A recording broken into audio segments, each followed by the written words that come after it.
Welcome back to our third video in our three-part series on a question from Reddit user Moscato Runner. And I think this is the most interesting video of them all because this is the part where we tell the user how she can save $12,000 in 2 years on her college degree, which I don't know about you, Cliff. I think that's pretty exciting. So let's go ahead and jump in. She says, I used a portion of my Pell Grant for half-time schooling for years and only have maybe 1 year left.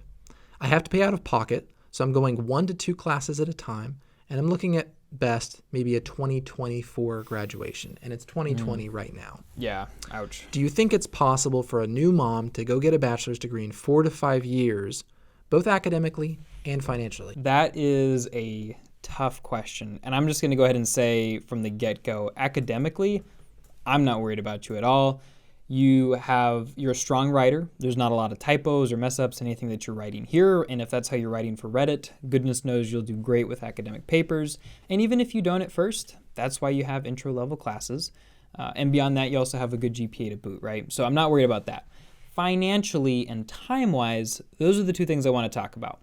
So I want to kind of reconstruct your situation. You said you've got an associate's degree in history earlier, which means about 60 credits in the normal 120 credit system. Now, she said earlier that the school she's going to is CWU, or Central Washington University. CWU operates on a 180 credit system, so it means that you basically, as long as they accept everything, would be transferring in about 90 credits. I think they limit the transfer at their school to about 135, and things like CLEP and DSST to like maybe 45. That's something I did some research on the other day, and I think that those numbers are pretty accurate. If not, they're at least in the ballpark. So based on all of that, you're going to be paying around, if the transfer worked out really well, you'd probably be paying around $32,000 before you use your 1 year of the Pell Grant. That's a fair bit of money, right? And it's going to take you, based on what you said, about 4 to 5 years to get all of those base classes that they're asking for. Now, I'm assuming that with a kid, you're going to be taking the courses online and probably raising the kid at the same time while not working, which can be problematic because for each year that you're not working, you're losing some income. And based on the average, salaries with and without a bachelor's degree, it could lead to you with the cost of the degree and the cost of the time not working. That's about a cost opportunity of like $176,000, which you wouldn't think about at first. But that is the cost of not working during that time. So I don't say that to scare you, but it's just to kind of let you know like what we're working with here. And essentially, the reason I bring this up is because you might think, oh, I'm spending $32,000 out of pocket. That is not the biggest loss here. The biggest loss is the time spent in school, not in a job where you're making money, you're spending money. So keep that in mind. So we want to help you graduate more inexpensively and more quickly. 4 years is a long time to wait for a college degree when you basically already have half of one done. Now, I would suggest 3 options here, and this is basically going to be pretty similar to part of what we do in our consultations for our clients, trying to show them how to save time and money and break down different options there. Now, your first option is that you can stick with CWU. You'll probably be taking most of the core classes for the information technology program that you're looking at. But if you transfer in enough CLEP and DSST credit and the credit for the gen eds from your history AA all come over as best they can, you can probably knock out a lot of the free electives and the gen eds that are associated with this degree program. Now, you have to be on the ball with that. You have to be tracking things, talking to their registrar, their advising office, whatever the case is. Make sure that those credits are coming in where they're supposed to. Ask for course subs if you need to, and overall just try to make that fit. If you do that, I believe based on the calculations I did earlier, it would take you down to about $24,000 just about. And it would take about 3 years to knock everything out. Your second option is that you could go to a school like Thomas Edison State University, which is very, very military friendly and very transfer friendly. They might even have reduced tuition opportunities for military students.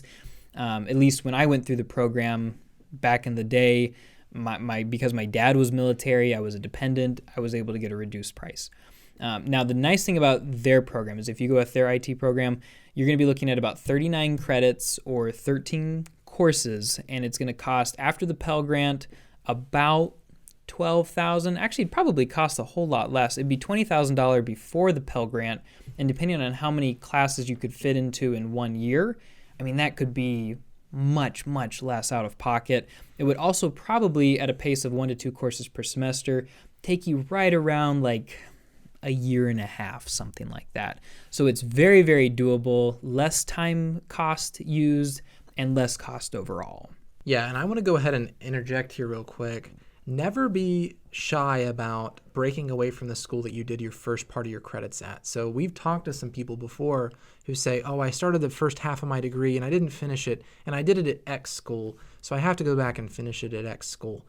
No, you don't. You can take those credits. Most schools, especially schools that are trying to attract people going back to college, are usually quite transfer friendly, and you can find that out in just a few minutes on their website. So always go to that website, see how transfer friendly a school is, and take that into account when you're deciding where to finish your degree. Don't assume that just because you started your degree somewhere means you have to finish it there. And that brings me to the third option here.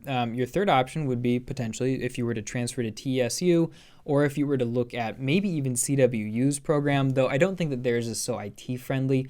But if you look at a liberal studies degree, a general studies, or an interdisciplinary studies, sometimes they call it a multidisciplinary study or an individualized studies or a specialized studies, whatever the case is. Generally, these degrees are meant to be very, very flexible, so you can define the areas of study within it that you want to fill up with courses. Now, only do this option if the job you're looking to go into does not require a specific degree. If it requires a specific IT degree, like we want somebody with an IT management degree, you've got to go with the IT management degree or it'll never work.